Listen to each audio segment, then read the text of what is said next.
What was the other thing I'm gonna say? Yeah. Uh-oh.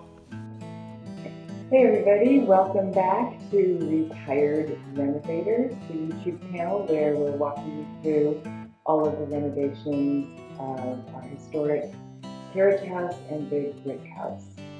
So I've been working on the painting in the carriage house as I'm finishing up the drywall, and I have a quick tip about painting this ceiling.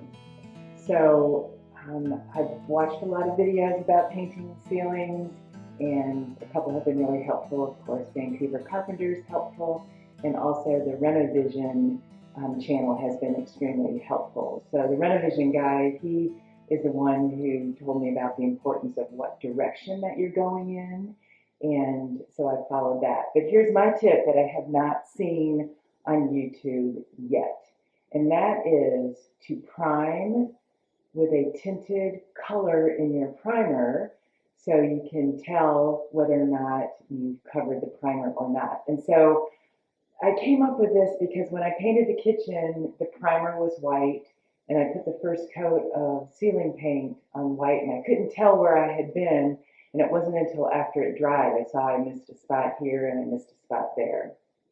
So when I headed over to the dining room, I decided to tint the primer so I could see the difference. And so what's key here is you have to commit to doing 2 coats of ceiling paint because it's going to take 2 coats to cover this tinted primer. And it worked like a charm. So I painted the first coat of primer in the direction that I wanted my final coat of paint to be.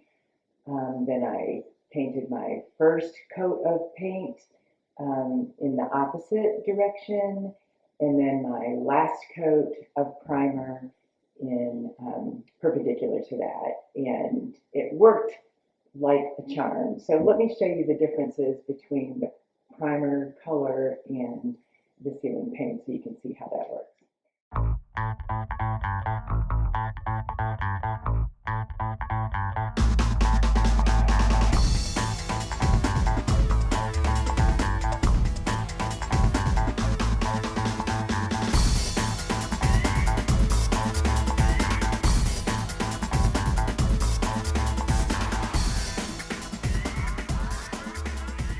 It would be great if you took just a second to subscribe to our channel. You just have to hit the subscribe button, and the notification bell will tell you when we have new content. It helps with our YouTube analytics. We're trying really hard to build our channel, so it doesn't cost you anything. Just hit subscribe. We would appreciate it. All right, let's take a look at the ceiling.